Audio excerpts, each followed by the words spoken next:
देशाच्या एका कोपऱ्यात अशी वेळ आली आहे जिथे आई आपल्या लेकराला घेऊन चितेवर झोपायला तयार आहे। एकच मागणी, न्याय द्या नाहीतर मृत्यू। सध्या देशाच्या एका भागात असं आंदोलन चालू आहे जे तुम्ही कधी ऐकलं नसेल किंवा बघितलं पण नसेल, पण या भागात हा समाज त्यांच्या हक्कासाठी चितेत जळायला तयार आहे। हे कुठं घडते सगळी माहिती सांगते, त्याआधी मराठी पॉडकास्टला फॉलो करायला विसरू नका। बुंदेलखंड भागात मध्य प्रदेश मधील पन्ना टायगर रिझर्व परिसरात सध्या आदिवासी समाजाने उभं केलेले चिता आंदोलन परिस्थिती किती टोकाला गेली आहे त्याचं जिवंत उदाहरण बनलं आहे। कडक उन्हात नदीच्या मधोमध शेकडो आदिवासी महिला आपल्या लहान लेकरांसह प्रतिकात्मक चितांवर झोपण्याची तयारी दाखवत आहेत।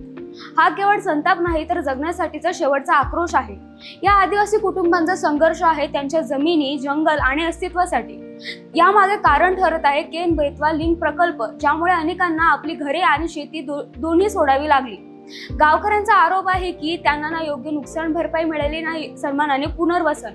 आमचं सर्व काही गेलं पण बदल्यात काहीच मिळालं नाही असे ते ठामपणे सांगत आहेत। म्हणूनच आता या आदिवासींनी चिता आंदोलन सुरू केलं आहे, जिथे ते प्रतिकात्मक चिता पेटवून त्यावर झोपण्याची तयारी दाखवत आहेत। हा संदेश स्पष्ट आहे, आम्हाला जगण्यासाठी जमीन द्या नाहीतर आम्ही इथेच मरण पत्करू। या आंदोलनामुळे प्रशासन आणि वन विभाग दोघेही मोठ्या अडचणीत सापडले आहेत। एकीकडे वन्यजीव संरक्षण तर दुसरीकडे आदिवासींचे हक्क, या दोन टोकांमध्ये तोल साधणं कठीण झालं आहे। तुम्हाला काय वाटतं, हे योग्य आहे की अयोग्य? कमेंटमध्ये नक्की सांगा।